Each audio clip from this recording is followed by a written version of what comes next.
Kata siapa Islam agama yang paling benar? Kata Allah di dalam Al-Quran. Ayat mana yang bilang begitu? Ayo loh. Ayo loh, tanggung jawab. Kan saya udah bilang harus tanggung jawab. Ayat mana yang bilang begitu? Innad dina indallahil Islam. Sesungguhnya agama yang paling benar adalah agama Islam. Kata siapa? Allah. Di mana? Kenapa percaya dengan Al-Quran? Karena pedoman hidup kita. Kata siapa Al-Quran pedoman hidup? Kata Allah. Di mana? Di dalam Al-Quran. Balik lagi, kenapa percaya Al-Quran? Karena Al-Quran itu firman Allah. Kata siapa? Allah. Di mana? Di Al-Quran. Oke, sebentar ya. Pause dulu, pause. Saya pengen jelasin. Ada dua orang ngobrolin tentang Felix. Ada dua orang ngobrolin tentang Felix. Orang pertama bilang, menurutmu Felix itu orangnya gimana? Orang kedua bilang, orangnya baik banget. Orang yang pertama lagi bilang, kok kamu tahu kalau dia orang baik? Dijawab lagi, karena dia tuh orangnya memang jujur. Dan dia bilang bahwa dia tuh orang baik. Paham ibu sekalian? Terus satunya bilang lagi, kok kamu percaya sama dia? Karena dia tuh orang baik. Kok kamu tahu dia baik? Kan dia orangnya jujur. Kok kamu tahu dia orang jujur? Kan dia orang baik. Paham maksudnya? Ini kira-kira ini aneh atau enggak aneh? Jawaban ibu-ibu sama atau enggak dengan yang tadi? Sama, oke. Berarti enggak boleh ngulang-ngulang lagi jawabannya ya. Oke, sepakat? Kenapa percaya dengan Al-Quran? Karena ilmu. Apa-apa? Quran itu adalah kitab Allah, kata siapa? Allah. Di mana? Di dalam Al-Quran. Karena Al-Quran itu tidak ada keraguan di dalamnya. Kata siapa? Allah. Di mana? Oke, bermasalah nih. Kira-kira kalau kita jelasin ke orang lain, mereka bilang apa? Orang-orang ateis bilang, itulah orang muslim. Karena mereka nggak bisa mikir mereka masuk Islam. Paham sampai di sini Bapak Ibu sekalian? Oke, ini jawaban yang bermasalah. Sekarang kita balik lagi. Bapak Ibu tahu negeri bebek tahu? Negeri bebek tahu? Tahu bebek tahu? Kalau bebek jalan tahu? Kalau bebek di depannya sudah jalan begitu, belakangnya ikut-ikutan semuanya tuh. Ketika bebek yang paling belakang ditanya, kenapa kamu jalannya lewat sini? Dia bilang, tanya sama yang depan. Depan jalannya ke situ, karena itu saya jalan ke situ.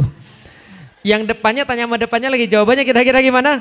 Karena yang di depan jalannya ke situ. Namanya negeri bebek. Negeri bebek ini katanya 90% muslim. Katanya 90% muslim. Kalau ditanya Tuhannya siapa, jawabannya Allah. Kalau ditanya Rasulnya siapa, jawabannya Muhammad. Tapi mereka benar-benar yakin gak dengan Allah dan Rasulnya bahwa Allah itu adalah Tuhannya, Rasulnya adalah Muhammad? Mereka yakin gak? Yakin, benar? Oke, coba kita ambil kasus. Pernah lihat hari Jumat? Pernah hari Jumat jam 12 pernah lihat? Angkot-angkot itu masih berkeliaran atau enggak? Masih. Yang nyetir cowok atau cewek? Cowok. Harusnya cowok muslim ngapain ketika hari Jumat? Kenapa mereka gak sholat Jumat? Pernah nanya gak sama tukang angkot? Pernah nanya nggak sama tukang angkot?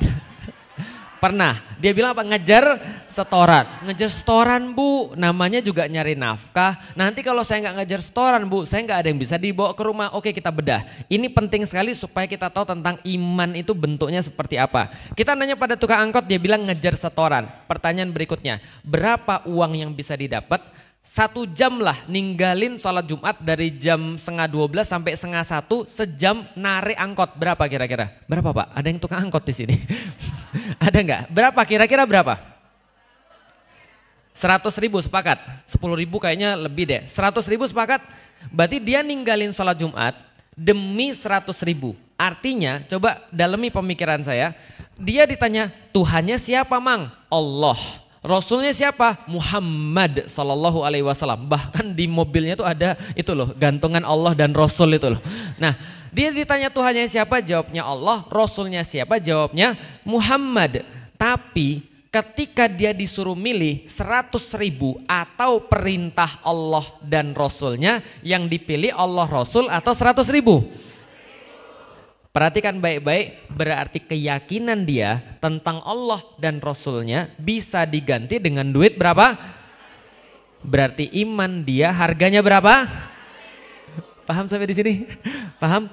Nah, berarti Anda itu keimanannya harganya berapa tergantung keyakinan Anda. Paham sampai di sini? Dan keyakinan orang itu masing-masing ada harganya. Contoh, Felix Xiao pernah di Jakarta masuk jalur busway. Ya saya tahu saya salah. Masuk jalur busway. Kebetulan ketahuan sama Pak Polisi. Ya, ini enggak semua polisi ya, tapi ada pernah saya ketemu yang model kayak gini, namanya oknum gitu kan ya. Tiba-tiba ada polisi, lalu saya ditilang. Pertanyaannya, keyakinan polisi itu tentang kebenaran dan keadilan serta kejujuran bisa diganti dengan uang berapa?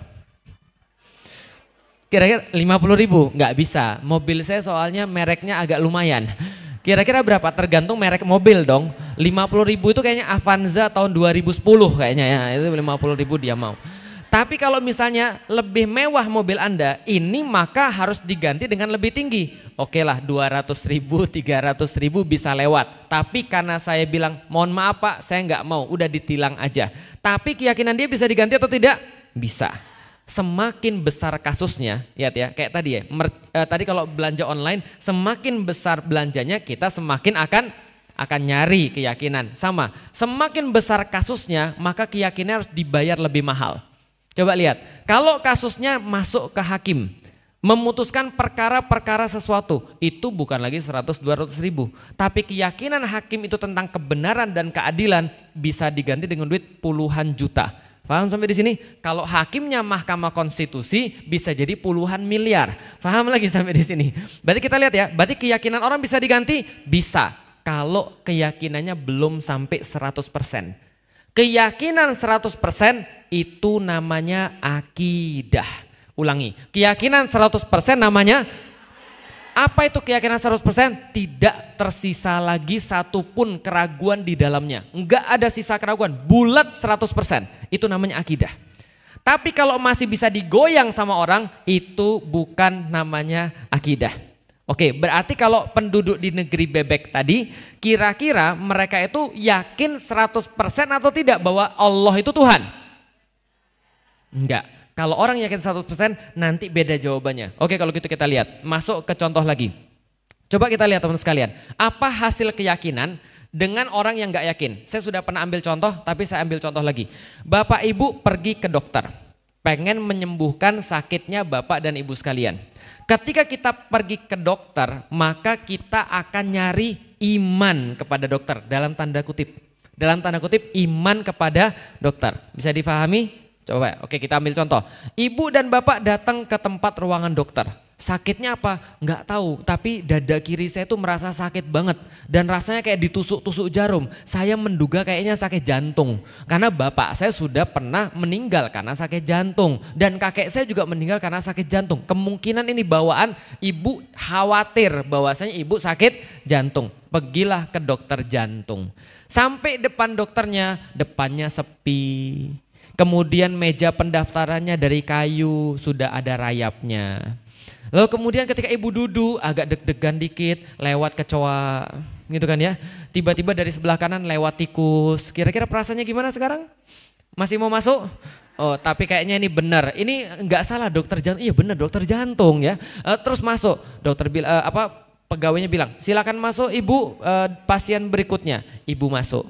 Kemudian yang ibu lihat dokternya belum masuk tapi ruangannya agak bau. Ruangannya agak bau pesing. Terus kemudian ibu lihat lagi, ini semua di mana-mana kayaknya nggak dibersihin, debunya tebel, nggak pernah dibersihin. Dokternya keluar pakai baju kutang. Lalu kemudian dia bilang, ibu sakitnya di mana ibu? Kira-kira ibu mau ngapain? Jadi berobat atau enggak nih? Kenapa ibu nggak jadi berobat? Masalahnya adalah ibu dari tadi nyari keimanan kepada dokter tapi ibu nggak ketemu. Yang ibu ketemu justru keraguan, bukan keimanan. Paham? Oke kita balik. Ibu datang ke ruangan dokter jantung. Belum sampai ke dalam ruangan, di atasnya sudah ada TV tulisannya, selamat datang. Anda insya Allah akan menjadi pasien ke 1.520 yang disembuhkan. Wah, berarti sudah ada berapa orang yang sembuh? 1.519 yang sudah sembuh. Ibu akan menjadi 1.520.000 yang disembuhkan. Wah ini meyakinkan ini, tempatnya bagus, terus ada foto-foto orang yang hampir mati terus sembuh sebelum dan sesudah itu kan ya. Meyakinkan banget nih. Lalu kemudian gak berapa lama ada banyak orang ngantri di situ, gak berapa lama silakan ibu pasien berikutnya. Yang keluar ada suster, pakai kerudung, rapi, bajunya warna putih, bawa buku catatan. Ibu masuk, bau khas rumah sakit, paham ya? Bersih, lalu kemudian lantainya mengkilat. Itu kalau seandainya nyamuk aja hinggap di situ dia kepeleset kayak gitu, bersih banget. Kemudian dokternya klimis, rambutnya rapi, disisir ke samping, pakai kacamata, usia 50 sampai 60-an, dia pakai stetoskop, pakai jas dokternya. Di situ ada surat izin praktek, lalu kemudian ada foto dia lagi salaman sama bos-bos besar dan segala macam. Kira-kira terus dia bilang, "Ibu, silahkan ibu naik ke tempat praktek." Ibu mau naik? Mau naik. Kenapa? Karena ibu pengen sembuh dan ini orang pasti dokter. Paham sampai di sini? Maka kita itu tergantung dengan keimanan kita. Paham ya? Kalau kita masih merasa ragu untuk melakukan sesuatu, berarti kita belum dapat keyakinan kita. Makanya saya sering bilang, umat Islam itu kadang-kadang lebih iman kepada dokter daripada iman kepada Allah. Karena kenapa? Dokter nyuruh apa-apa Anda taati. Dokter bilang, ya ibu naik. Ibu buka mulutnya, ibu buka mulutnya. Ibu mohon maaf ini kayaknya harus kita suntik ya. Ibu juga nggak ada masalah. Kenapa? Karena ibu yakin dengan dokter. Tapi tiba-tiba Allah yang nyuruh ya, tiba-tiba banyak alasan. Ibu mohon maaf ibu berkerudung ya, kenapa harus kerudungan? Itu kan zaman dulu, itu kan zaman onta, berarti Ustadz Kadrun nih. Paham ibu sekalian? Ketika Allah yang nyuruh kita banyak tanya. Ketika Allah yang nyuruh kita banyak alasan, kita ngomong kenapa harus Jumatan, ini ada setoran gitu kan ya. Kenapa? Karena dia nggak yakin dengan Allah, dia nggak yakin dengan dokternya. Pasien yang pergi ke tempat dokter, dia nggak yakin dengan dokternya, nggak bakal mau disuruh apa-apa dengan dokternya. Itulah iman, keyakinan. Setiap hari kita tuh senantiasa nyari keyakinan dengan orang yang lain. Kenapa ibu-ibu mau hadir ke sini?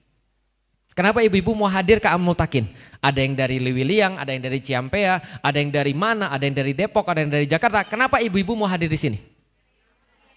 Karena mau ikut pengajian. Kenapa mau ikut pengajian? Karena Ustadz Felix kemarin saya lihat, oh ya ini kayaknya kajiannya bagus. Kan gitu kan ya? Ada orang bilang datang aja ke kajian ini, kajiannya bagus. Karena ada promosi dari orang. Karena ibu yakin bahwa saya itu bisa ngasih sesuatu yang baik pada ibu-ibu sekalian. Betul? Tapi kalau yang datang ke sini tadi pakainya pakai kutang gitu kan ya, rambutnya kayak begini gitu kan ya. Lalu kemudian dia sampai di sini celananya celana pendek. Terus dia ngomong tentang Islam, ibu-ibu percaya? Enggak. Kita tuh nyari keyakinan dalam segala sesuatu. Iman adalah keyakinan dengan Allah. Maka orang tadi yang tadi lalu lalang di Jumatan jam 12 itu karena dia nggak yakin. Tapi kalau orang sudah yakin dia akan ngomong, iya saya Jumatan. Tapi kan bapak kan sopir angkot. Apa bapak nggak khawatir bahwasanya nanti bapak nggak bisa ambil setoran yang cukup untuk bawa pulang ke rumah? Dia akan bilang, yang ngasih makan saya pak bukan saya. Yang ngasih makan anak saya pak bukan saya juga. Yang ngasih makan saya itu Allah. Tugas saya cuma berusaha sebaik-baiknya. Lah kalau seandainya saya ninggalin sholat Jumat, kemudian saya nyari uang setoran, Allah nggak ridho, maka itu nggak dapat itu duit. Dan kalau Allah nggak ridho, dapat itu duit dan jadi masalah. Paham maksudnya? Artinya yang dia pikirin sekarang bukan lagi setoran, tapi yang dipikirin Allah ridho atau tidak. Melainkan berbeda kalau Allah ridho. Kalau Allah ridho, saya nggak punya uang, Allah kirim orang-orang untuk memperhatikan saya. Kalau Allah ridho, maka Allah akan kasih jalan keluar. Penting dikasih atau penting ridho yang ngasih? Penting dikasih atau ridho yang ngasih? Berapa kali anak-anak ibu minta sesuatu yang ibu nggak suka? Umi beliin ini Umi, nggak usah itu kan nggak perlu. Umi pokoknya beliin, nggak usah itu nggak perlu. Umi beliin, udah lama-lama, udah ambil.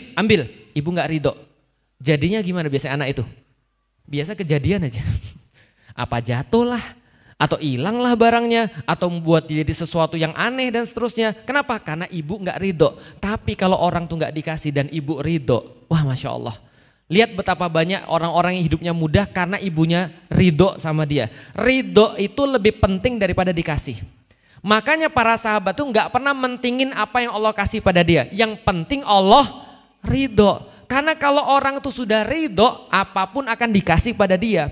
Maka itu juga sama perkara keimanan ini. Kalau dia yakin bahwa Allah itu ada, Allah itu jamin hambanya, dia nggak khawatir untuk ninggalin 1 jam selama dia kemudian nggak narik angkot untuk sholat Jumat. Paham sampai di sini Bapak Ibu sekalian? Itu kisah di negeri bebek tadi. Pertanyaannya adalah gimana cara kita bisa dapat keimanan? Itu yang mau kita bahas besok.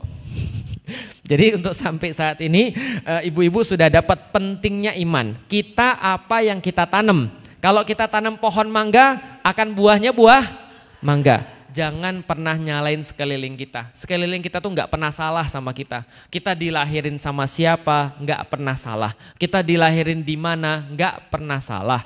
Kita dilahirin kapan nggak pernah salah. Tapi kita yang salah nanam benih maka hasilnya begitu. Felix Yao kira-kira Bapak Ibu sekalian, awalnya muslim atau bukan? Bukan. Bapak Ibu saya muslim atau bukan? Bukan. Tapi karena saya nanam pohon keimanan maka jadinya begini. Tapi kalau dia muslim, anak kiai misalnya, taruhlah ya, anak ustadz, tapi yang ditanam bukan pohon keimanan, hasilnya pasti beda. Maka bukan lingkungan Anda yang menentukan Anda jadi siapa, tapi Anda nanam pohon apa, itu yang menjadikan lingkungan Anda jadi berubah. Maka Allah menyampaikan, innallaha la yughayyiru ma biqaumin hatta yughayyiru ma bi anfusihim. Allah tidak akan mengubah keadaan dalam satu kaum sebelum kaum itu mengubah apa yang ada pada diri mereka sendiri. Maksudnya apa? Kita nanam pohon dulu baru nanti yang lain akan berubah. Nah, sekarang pohon apa yang kita tanam dan bagaimana caranya? Pekan depan. Pekan depan atau kapan? Nantilah ya, bukan nanti ditanya. Kapan nanti kita akan lanjutkan bagaimana cara dapat keimanan. Tapi kita sudah dapat trailernya. Cara mendapatkan keimanan persis sama seperti ibu-ibu beli online. Persis sama ketika ibu-ibu nyari dokter, nyari Tuhan juga sama. Kalau kita nyari barang-barang online aja rewel, kalau kita nyari dokter itu aja yang terbaik, masa sih nyari agama kita pas-pasan? Masa sih nyari keimanan kita seada-adanya aja? Kenapa kamu muslim? Bapak gue muslim. Itu seadanya atau nyari betul? Betul. Jangan, kalau seandainya kita belanja aja, kita mau cari yang paling murah, paling bagus, paling cepat, paling segala macam. Harusnya keimanan kita lebih efforts.